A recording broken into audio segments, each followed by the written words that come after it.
Hello friends, welcome to the third session on development of infrastructure in India.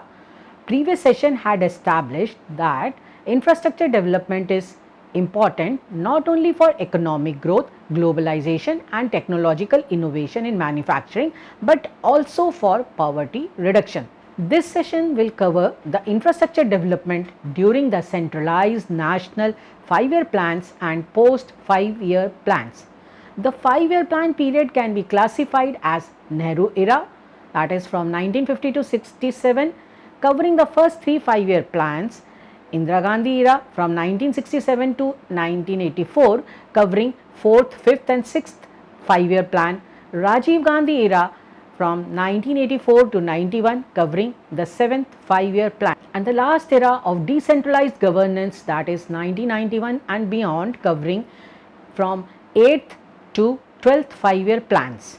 Enormous infrastructure assets have been built during the past 7 decades, and infrastructure spending as percentage of gross domestic product also increased smoothly in different plans except in some plans where it was cut short due to social, political, military reasons or economic crisis. During Nehru era, growth targets for the first 3 5-year plans during 1951 to 66 was set with respect to national income.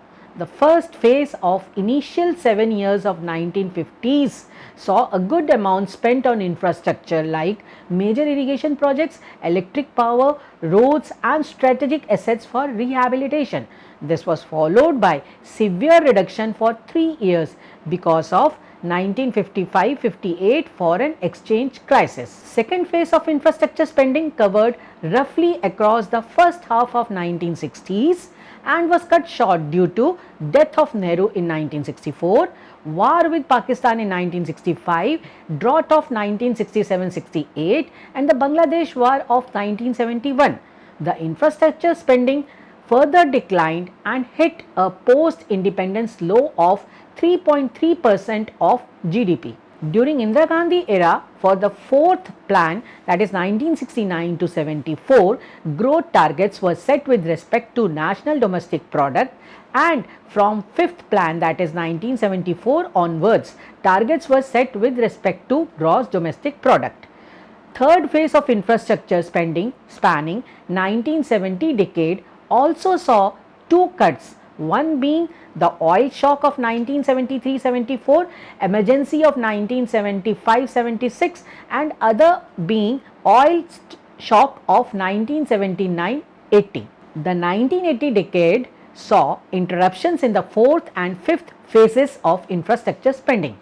4th phase peaked at 5.3% of GDP but was interrupted in 1984-85 due to failed monsoon and Indira Gandhi's assassination. Infrastructure built was village oriented infrastructure like tube well based irrigation, that is minor irrigation projects were taken up at large scale, electric power for pumps requiring power sector infrastructure for farming sector.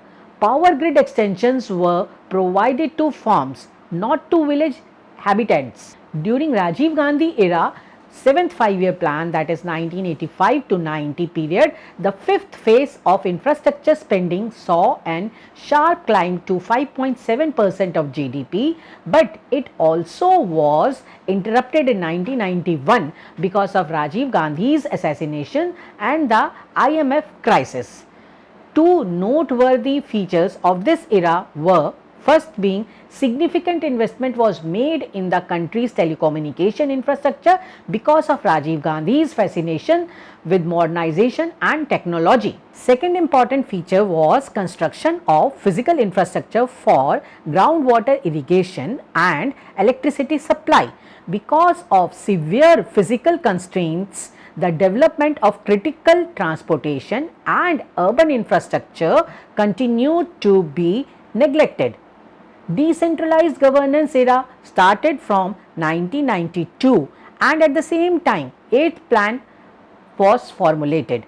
Experience of 8th, 9th and 10th plan spanning 15 years was different from previous decades as there was no sustained recovery in infrastructure spending post IMF crisis. On the contrary, an unprecedented decline in infrastructure spending was witnessed, interspersed by two growth inputs. One being in 1994-95 when there was significant inflow of FDI in telecommunication sector, and second being in 2001-2 when government supported four-laning of national highway network.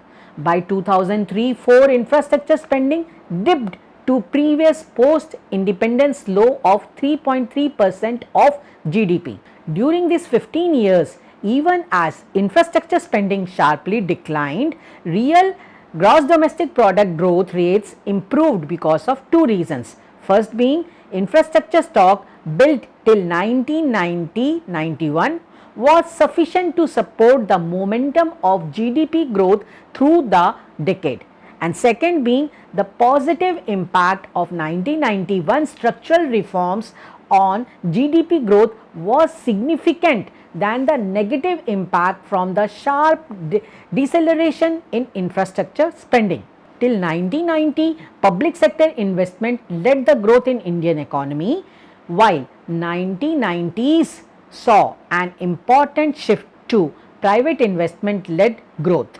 In the next decade, starting 2007, India invested about $1.1 trillion on infrastructure during 11th and 12th 5-year plans, which focused on education, clean drinking water for all, which was modified to cover 50% of rural population, and electricity to all villages. Targeted investment was achieved through private sector investment, especially in power and telecommunications, resulting in sharp increase in infrastructure investments from 10th to 12th 5-year plan, to the extent that 9% of GDP was achieved by the end of 12th 5-year plan.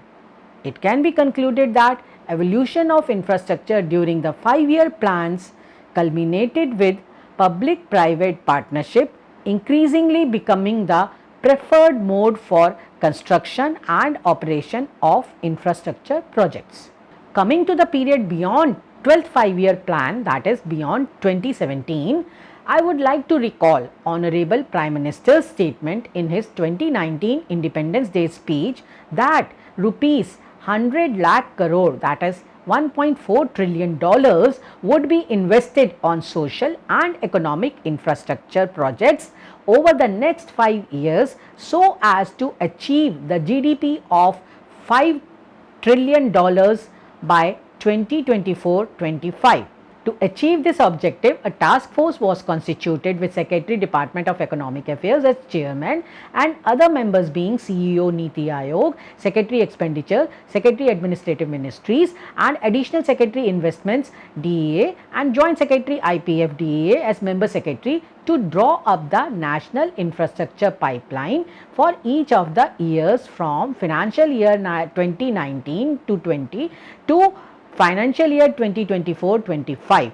The summary report of the task force on national infrastructure pipeline for 2019 to 2025 was released by the finance minister on the 31st December 2019, and national infrastructure pipeline program of rupees 103 lakh crore was also launched on the same day.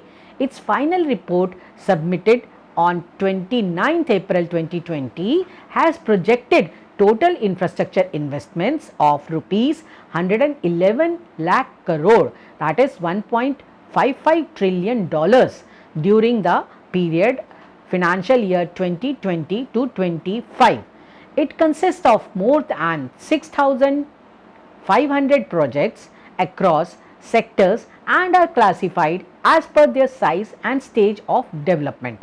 New projects will include housing, safe drinking water, access to clean and affordable energy, healthcare for all, world-class education institutes, modern railway stations, airports, bus terminals, metro and railway transportation, logistics and warehousing, irrigation projects, etc. National Infrastructure Pipeline envisions improving the ease of living for every citizen.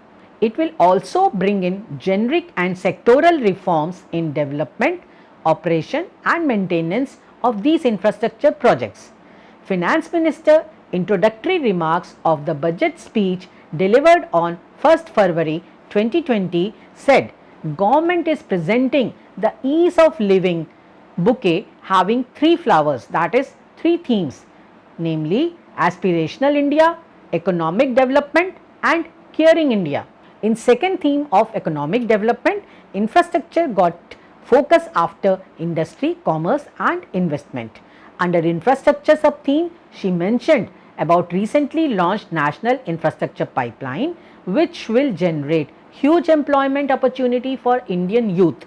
National Skill Development Agency will give special thrust to infrastructure focused skill development opportunities. Apart from this, she mentioned 9 other items being first being National Logistics Policy soon to be released. Second being accelerated development of highways to be undertaken. Third being monetize 12 lots of highway bundles by FASTag mechanism. Fourth being the 5 measures of Indian Railways among others were highlighted. Fifth being the technology to be used to improve performance of seaports. Sixth being under Arth Ganga scheme, Jal Vikas Marg on National Waterway 1 to be completed. Seventh one being 100 more airports would be developed by 2024 to support Udan scheme. Eighth being electricity distribution sector is under financial stress, although electricity to every household has been achieved. Hence, smart metering to be promoted by the ministry. And last of all, open acreage licensing policy of the oil and gas sector has successfully awarded 1,37,000 square kilometer for exploration to private sector and to CPSEs. From a policy perspective, India has to capitalize infrastructure development to sustain the high economic growth it has been experiencing for the last few years. With this, we come to an end of session 3. Thanks for your kind attention. Last but not the least, you are requested to attempt the MCQ designed for the session 3.